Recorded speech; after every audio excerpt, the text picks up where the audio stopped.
नमस्कार दोस्तों, आज हम बात कर रहे हैं बॉक्स ऑफिस के उस सुपर हाई प्रोफाइल क्लैश की जो 5 सितंबर को हुआ। कल संडे यानी 7 सितंबर को इन तीन फिल्मों ने अपना तीसरा दिन पूरा किया। इस वीडियो में हम बात करेंगे इन तीन फिल्मों की, हॉलीवुड की horror masterpiece the conjuring last rites, Tiger Shroff की एक्शन पैक्ड बागी 4 और विवेक अग्निहोत्री की controversial political thriller the Bengal files.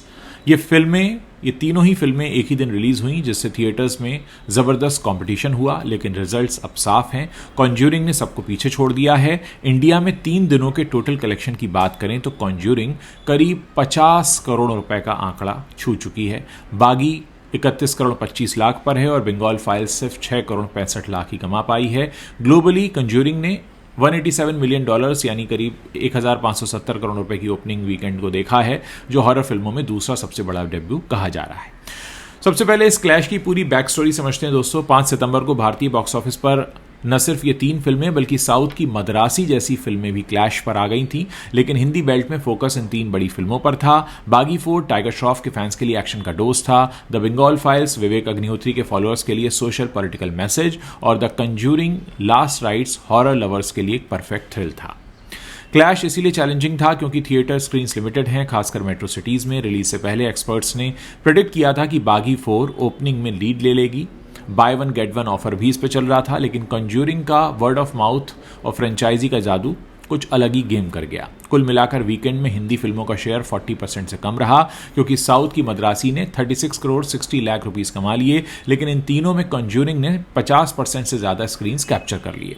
The conjuring last rights ये द कॉन्ज्यूरिंग यूनिवर्स की चौथी मेन मूवी है, जो न्यू लाइन सिनेमा और जेम्स वॉन की प्रोडक्शन के तहत बनाई गई। डायरेक्टर है माइकल चावेस, जिन्होंने द कॉन्ज्यूरिंग 3 भी डायरेक्ट की थी। द कॉन्ज्यूरिंग लास्ट राइट्स ये द कॉन्ज्यूरिंग यूनिवर्स की चौथी मेन मूवी है, जो न्यू लाइन सिनेमा और जेम्स वॉन की प्रोडक्शन के तहत बनाई गई है। और इस फिल्म की जो कहानी है ये 1981 के एक रियल लाइफ इंसिडेंट से इंस्पायर्ड है। डेमोनिक पोजेशन केस इस पर बेस्ड है।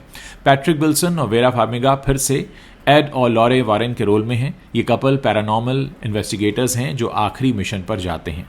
फिल्म में high tension jump scares, suspenseful sound design और इमोशनली डिज़ाइन किया गया फैमिली ड्रामा है। रन टाइम 112 मिनट का है, जो शॉर्ट है, क्रिस्प है। 3D और IMAX वर्जन में देखने का मजा बिल्कुल अलग लेवल का है, खासकर डार्क थिएटर्स में। भारत में रिलीज से पहले ट्रेलर ने 50 मिलियन व्यूज क्रॉस कर लिए थे, क्योंकि पिछले पार्ट्स यानी द कॉन्ज्यूरिंग 2 ने यहां 100 करोड़ के क्लब में एंट्री मार ली थी। इसके रिव्यूज भी जबरदस्त रहे थे। रॉटेन टोमेटोज पर 85% क्रिटिक स्कोर था और IMDb पर 7.8 आउट ऑफ 10। क्रिटिक्स कह रहे हैं कि यह सीरीज का परफेक्ट क्लोजर है। डर के साथ हार्ट टचिंग मोमेंट्स, खासकर यंगस्टर्स और फैमिलीज इसे काफी पसंद कर रहे हैं, लेकिन सेंसिटिव लोग इसे अवॉइड भी कर रहे हैं। सोशल मीडिया पर #कॉन्ज्यूरिंग लास्ट राइट्स ट्रेंड कर रहा है, जहां लोग शेयर कर रहे हैं कि मूवी देखकर उनको रात को नींद नहीं आई। बॉक्स ऑफिस कलेक्शन की अगर बात करें तो इंडिया में 5 सितंबर पहले ही दिन फिल्म को 17.5 करोड़ की धमाकेदार ओपनिंग मिली, जो 2025 की सबसे बड़ी हॉलीवुड ओपनिंग है। सैटरडे संडे मिलाकर 3 दिनों में यह कलेक्शन 50 करोड़ के पार पहुंच गया। वहीं globally opening weekend collection $187 million के पास पहुंच गया। अब बात करते हैं टाइगर श्रॉफ की बागी 4 की, जो क्लैश में सेकंड प्लेस पर है, लेकिन फ्रेंचाइजी के लिए ये काफ़ी डिसअपॉइंटिंग है। ये बागी सीरीज की चौथी फिल्म है। साजिद नाडियाडवाला के प्रोडक्शन और राइटिंग के तहत डायरेक्टर अहमद खान हैं इसके, और जिन्होंने बागी 3 को भी डायरेक्ट किया था। इस स्टोरी में टाइगर श्रॉफ रॉनी नाम के हीरो बने, जो सिस्टम के खिलाफ रॉबिनहुड स्टाइल में लड़ते हैं। Sanjay Dutt powerful negative role में हैं और एक्ट्रेस हरनाज संधू हैं। बॉक्स ऑफिस कलेक्शन की बात करें तो ओपनिंग डे 5 सितंबर को 12 करोड़ का इनको ओपनिंग मिल गया, लेकिन अगले ही दिन शनिवार यानी 6 सितंबर को बॉक्स ऑफिस पर यह फिल्म औंधे मुंह गिर पड़ी और कलेक्शन में 20% का ड्रॉप आ गया और कमाई रही मात्र 9 करोड़ 25 लाख। 7 सितंबर आते आते ये फिल्म रेंग रही थी और किसी तरह 10 करोड़ के आंकड़े तक पहुंची और कुल कमाई इसकी हो गई 31 करोड़ 25 लाख रुपए।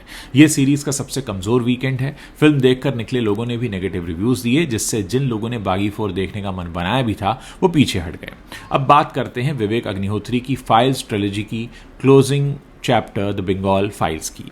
फिल्म की स्टोरी बंगाल की पॉलिटिकल हिस्ट्री, वायलेंस और करप्शन पर बेस्ड है। मेकर्स ने रिलीज से पहले खूब हाइप बनाने की कोशिश की, खूब विवाद भी हुए, लेकिन फिल्म जो है ये बॉक्स ऑफिस पर फेल हो गई।